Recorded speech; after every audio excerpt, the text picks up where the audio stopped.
국민의힘 이준석 신임 대표가 당선 직후 본격적인 당직 인선에 속도를 내고 있습니다. 당 수석 대변인에는 초선인 황보승희 의원이 내정됐고 정책위 의장엔 김도읍 의원이 거론되는 것으로 전해졌습니다. 자세한 내용 취재기자 연결해서 알아보겠습니다. 이경국 기자. 네, 정치부입니다. 네, 이준석 대표가 당선 직후에 조직을 꾸리는 데 속도를 내고 있다고요? 네, 그렇습니다. 국민의힘 이준석 신임 대표가 당직 인선에 속도를 내고 있습니다.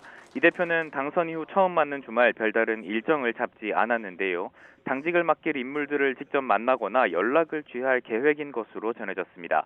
이미 일부 윤곽은 드러나고 있는 상황인데요. 당 수석 대변인에는 부산 중구영도가 지역구인 초선의 황보승희 의원을 내정한 것으로 파악됐습니다.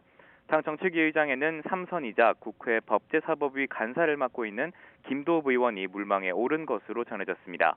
당 사무총장에는 비교적 개파색이 옅은 중진 의원들을 고심하는 것으로 알려졌습니다.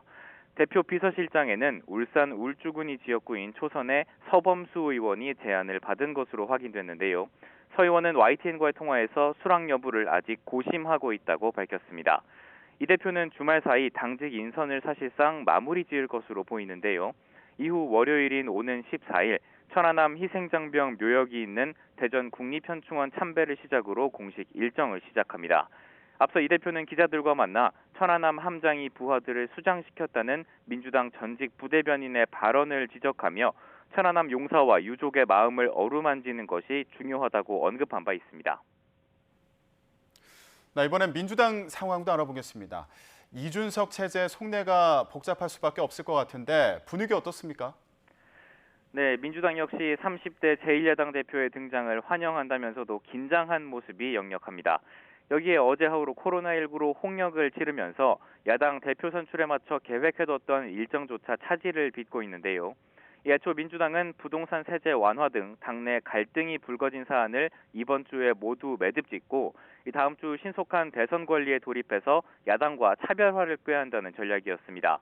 하지만 민주당 내 코로나19 확진자가 잇따르면서 부동산 정책을 확정하기로 했던 정책의원총회가 연기됐고요. 부동산 정책을 둘러싼 당내 갈등의 불씨가 이어지는 상황에서 동시에 다음 주부터는 대선 체제로 들어가야 하는 복잡한 상황에 처했습니다. 민주당은 우선 예정대로 다음 주에 대선 기획단을 출범시킨다는 계획인데요. 대선 기획단의 얼굴격인 단장을 혁신적인 인사로 뽑아서 이준석 체제에 대응하는 계기를 마련하겠다는 방침입니다. 이와 관련해 민주당 핵심 관계자는 YTN과의 통화에서 이번 계기로 다선 중진 의원이 기획단장을 맡을 가능성은 매우 낮아졌다고 밝혔습니다.